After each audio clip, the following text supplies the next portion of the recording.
It's early on a Saturday morning.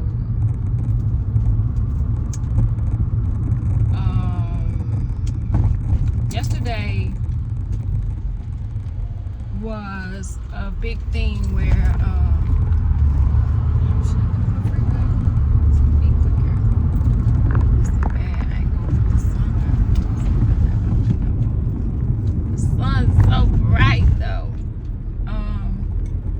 yesterday was Chattanooga Hip Hop Summit week. Like, it was big.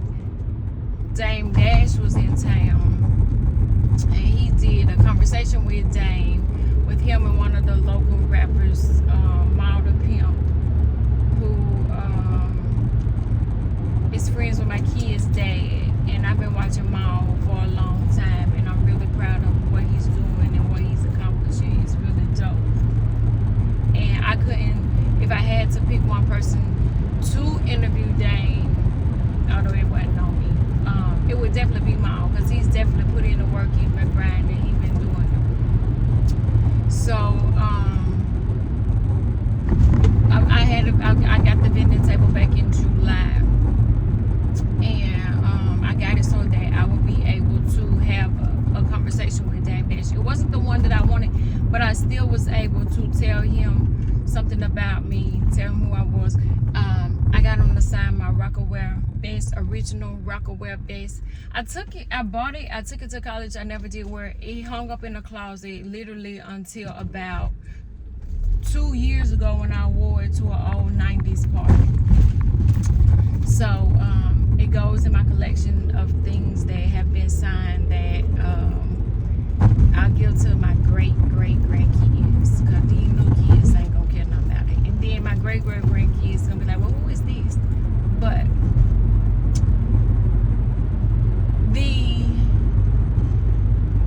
the vending and these things that I'm doing now, I haven't vended in a while. My book is 6 years old, 5-6 years old, so I haven't been vending lately, although I do have a new one coming out next month. I haven't really been vending, but my middle daughter she's really doing her thing. Like, we did an event last Sunday. She got a job then, like a order over the next couple of months. And then I went to a fashion show, and it was at a bookstore, and then I talked to her that night, and I was like, hey, you want some local treats in here? And she was like, well, it don't work. I was like, well, she make something good. Let me bring her tomorrow, and she'll bring you some samples. So before school on Thursday, Cam dropped off samples. Yesterday, she was the only kind of food or snacks, and people, of course, you at a hip hop event had the munchies. We helped them get there. But the cookies and the brownies were really selling, and it was doing great things. I forgot I turned that on. I hope that didn't affect. What I am hoping and what I'm doing is I am helping her shape her business. I'm helping her build a foundation for her business, so that in two years it's going to be really big, and it's going to be amazing. She'll be graduating high school and college at the same time. But watching her do what most 16-year-olds haven't done, like, she's running a business, she's working the shit out of me, guaranteed. I'm about to make her daddy start working too. But what she's learning, watching her, she bumped in the bathroom, she bumped into somebody from Atlanta, originally from Memphis, Candace, that works with 21 Savage. Cam is a big New Rappers fan, so she ran into her and she was chopping it up with her, and then she introduced me to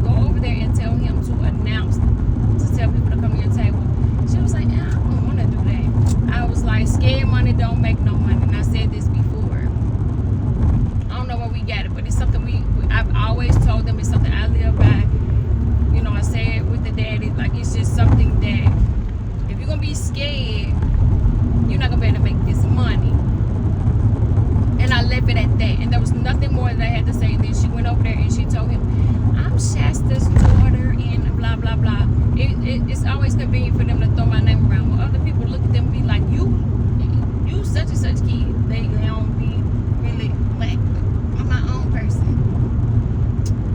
But I stood in line. I talked to Dame Dash. As the line thinned out for you to go take the picture with him, I said, Dame Dash got diabetes. Which I gave him some tea for that. I handed it to his wife. But I said, go over there and take him some cookies. And where I was at, I was still at the table because I had customers at the table. Which before she walked off, she said, don't let my customers leave here.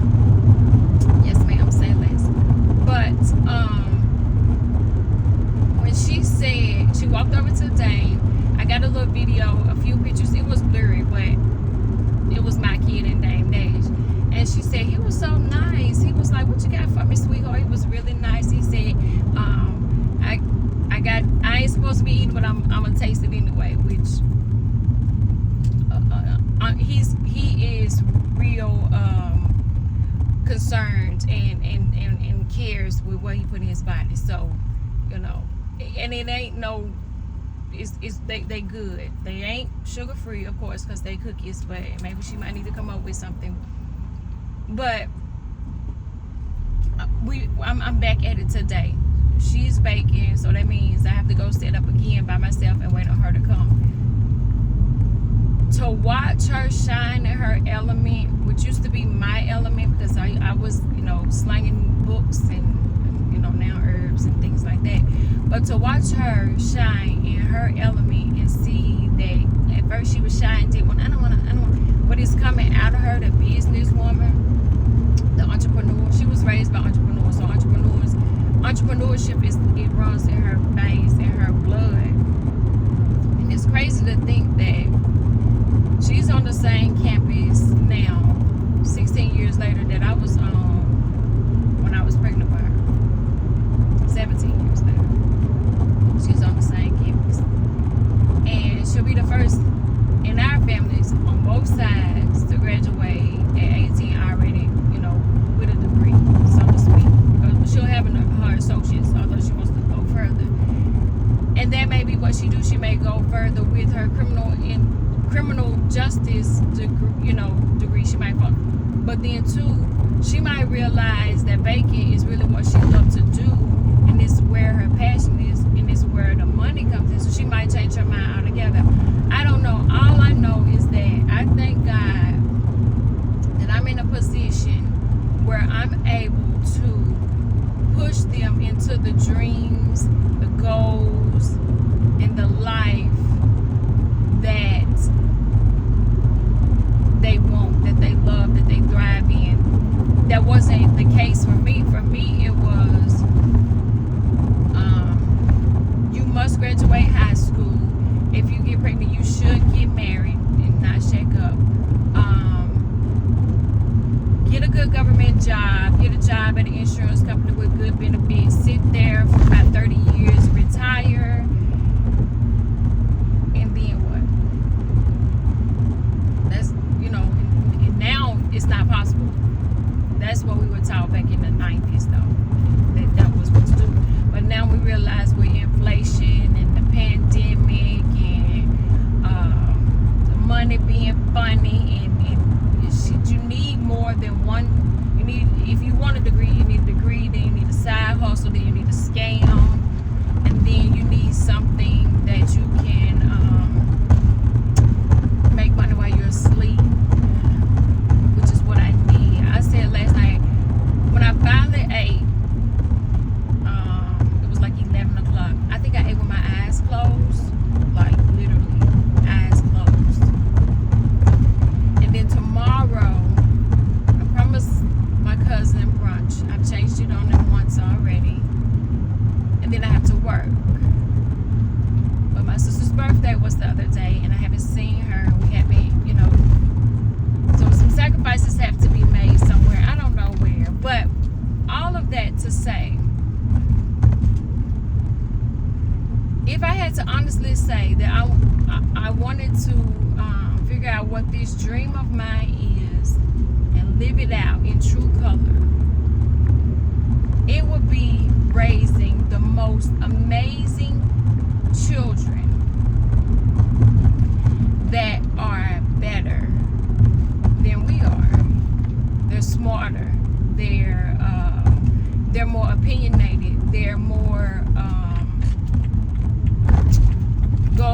they're hustlers, a little money hungry, but today, I guess, you know, you really don't have a choice.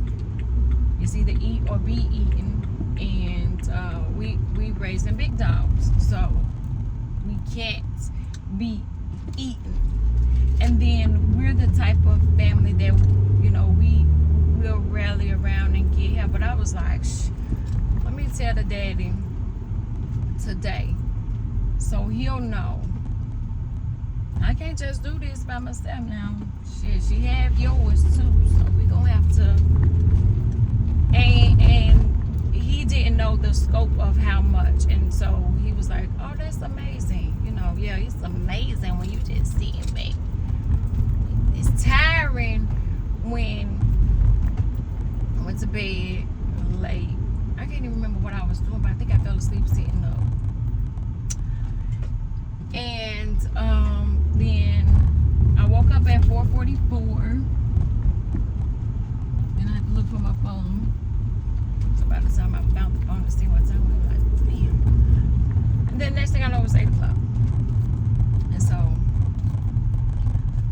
I'm out and up again. But they say the early bird gets the worm. What I'm going to say is, the one who works for it is going to get it. And they working the shit out of me. But I look at it one or two ways. Either I'm going to be working for somebody else on their dream, or I'm going to be working on mine and my children's dream, so that my children's children or know what it feel like. Dame Dash talked about third generational wealth. I want my kids to know what they feel like. I want my grandkids to know what it feels like. So I'm back on the grind. And my hair is still slick. It was so cute when I first did it, and then, baby, my hair worked. Curls, ringlets, all them, they worked until they was tan. They was fit to be motherfucking tan. And then they was done. So I gotta get on my superwoman cape that's really a myth. Get the car unpacked, set up. I haven't eaten, no time to eat, and then wait on Cam to finish baking. I'm so tired. I'm so tired.